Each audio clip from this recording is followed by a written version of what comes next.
Dentist can be filled with fear and anxiety for your kid or grandchild, especially if they need a shot or a vaccine. According to the healthychildren.org, at least 2/3 of kids have a fear of needles. I don't blame them. I know, and I've experienced this with my 2 kids. I have a 7-year-old and a 4-year-old, as Dr. Coley knows.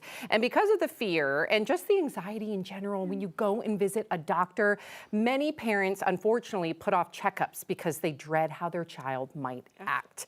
And it doesn't have to be this way. So today we have our medical expert, Dr. Payal Kohli, here to weigh in on some tips from the Child Mind Institute. So Dr. Kohli, we're going to go through the tips, and then after each tip, I want you to chime in and tell us what from your perspective as a doctor, and any little anecdotes you can add. So let's begin. All right. First, they say be clear about the details, about what the doctor appointment will entail. Avoid using vague explanations. Instead, explain each step in clear, detailed way that your child can easily understand. For example, after we go into the exam room, the doctor will listen to your heartbeat with a tool called a stethoscope. Dr. Kohli? So I love this. Preparing your child for the visit is one of the most important things you can do, but I would say even simplify the language more, because the child doesn't know what a stethoscope is, and you want to make sure to focus on positive words. So don't use the word hurt, don't use the word pain. Say the doctor might give you medicine that's going to make you strong and healthy. You might even want to role play with the child at home using stuffed animals to kind of, act out the visit so that there's no surprises when they go in there. I love that. Okay. There's a good episode, by the way, on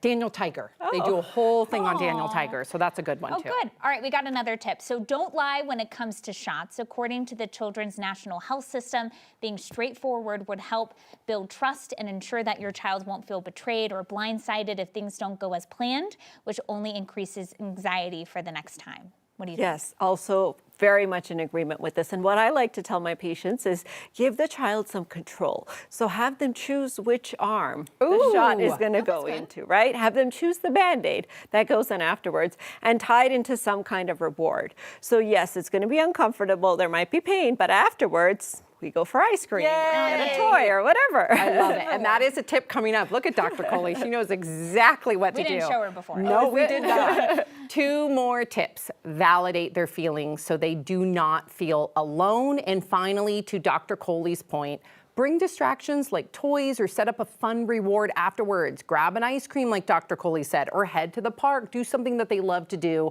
and any other things that you would add to this. So I would say a tablet is always a really nice distraction. Sometimes bringing something that they're comfortable with at home, like a blanket or a stuffed animal or something else, that's a really helpful way. And then telling a story using superheroes. So as part of validating their feelings, talking about how when the superhero hits the bad guy and then they get hurt, but then they get better and they recover.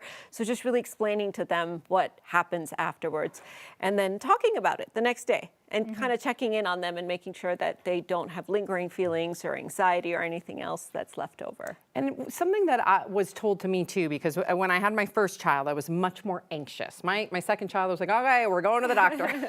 But that first child, I was told that your anxiety, even if you think you're keeping a straight face, is rubbing off on them. And they can read it too. Yes. So what are some tips for the parents or the grandparents taking their child or grandchildren? Yeah, so that's really important, especially I see this during blood draws or phlebotomy with little kids. When you see your child getting poked, you start to get anxious, you get nervous, you see them crying. So just making sure that you have really good insight into your emotions, because even if you're not expressing them or saying them, the child can pick up subliminally what you're feeling. So checking your own fears about the doctor, because I know many of us, even as adults, try to avoid the doctor, really turning all that negativity into something positive. Why we're doing this, what we're getting out of it, how it's going to help us be strong and healthy is important. If the kids or grandkids were taking notes, the ice cream, I think, is the thing that popped out the most.